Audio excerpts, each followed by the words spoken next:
Bueno, yo fui subsecretario de ese ministerio y voy a contar lo que he visto aquí de acuerdo con la información y la documentación que acabo de ver. En primer lugar, el Partido Socialista está habituado a nombrar ministros de Fomento a personas que tienen, vamos a decir, un gran control orgánico y un gran control territorial.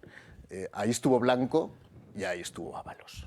Chorizos, guitiriz. Gasolinas y acentos varios. Oiga, que O sea, no yo puedo poner el acento en un lado o lo puedo poner en otro lado el acento. Esta es la realidad. Chorizos, guitiriz. Por lo tanto, son personas, por cierto, con ninguna formación en materia de fomento, pero con la necesidad política de tener un gran control territorial, con el objetivo de poder satisfacer los intereses de los varones territoriales y de, en su caso, las empresas territoriales que pueden tener, de construcción que pueda haber en los diferentes territorios. Ese documento que se ha visto ahí es el anexo de inversiones, que es un documento que se aporta en los presupuestos generales del Estado y donde se identifica, tanto para carreteras como para DIF, como para Renfe, en el caso de fabricación o entrega de trenes, o como para puertos, las obras territorializadas por comunidad autónoma y por provincia, de tal manera que se conocen las que se van a iniciar y las anualidades que se van a ejecutar.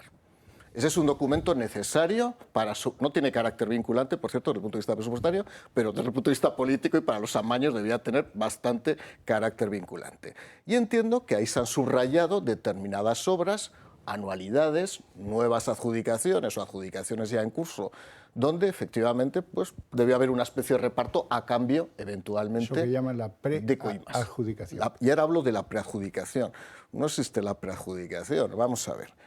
Los contratos se sacan a licitación, hay un concurso, y voy a hablar de los concursos, y dónde está el truco, y se adjudican al licitador que presenta la oferta económica más ventajosa. Término que se introdujo en el año 97, por cierto, en una ley en la que yo participé, en la Ley de Contratos del Sector Público. Cuando yo entré, y luego contaré una anécdota final para que todo el mundo entienda ciertas cosas. Cuando yo entré en el Ministerio de Fomento, hicimos una cosa, es que prácticamente todas las adjudicaciones fueran por subasta. De tal manera que con una subasta no hay corrupción. Porque es un acto único. Y lo explico para que lo entienda todo el mundo. Se presentan 70 empresas y se adjudica directamente a la oferta económica más baja. ¿Qué han hecho estos? Que eso está previsto de todos modos en la ley y lo aceptan las directivas comunitarias. Establecer dos baremos de puntuación. El objetivo, donde se evalúan las ofertas económicas, y es automático en función de las bajas y las diferencias que hay, y criterios técnicos, que son los criterios llamados subjetivos en el argot de la administración pública.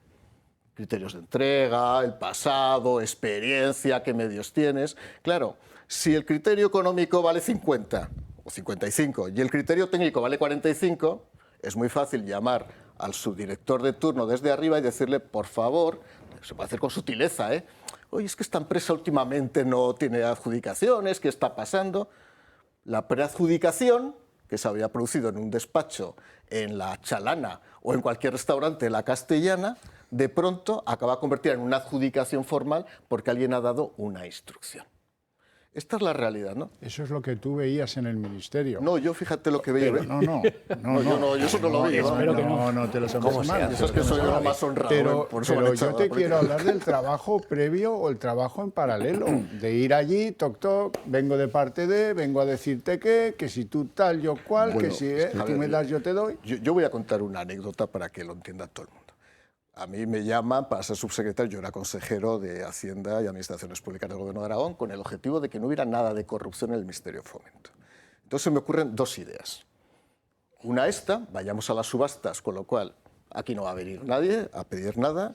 Por cierto, las adjudicaciones las hacía la Secretaría de Estado, no la Subsecretaría, pero yo me encargaba de regular todos los procedimientos. Y en segundo lugar, hice una cosa que funcionó muy bien, y es que prohibí que se recibiera un solo constructor a solas.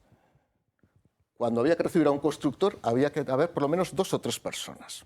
Porque de esa manera, convencer a una persona, la puedes convencer, y no digo en qué consiste, por supuesto, cualquier constructor que fuera al Ministerio de Fomento tenía que pasar por el registro e identificar con todos los funcionarios con los que había hablado.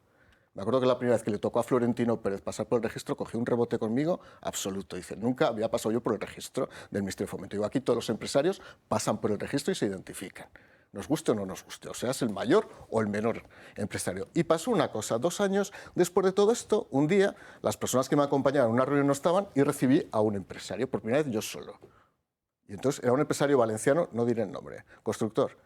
Y cuando le explico cómo es la situación del ministerio, me dice una cosa, dice, ¿y aquí cómo se adjudican los contratos?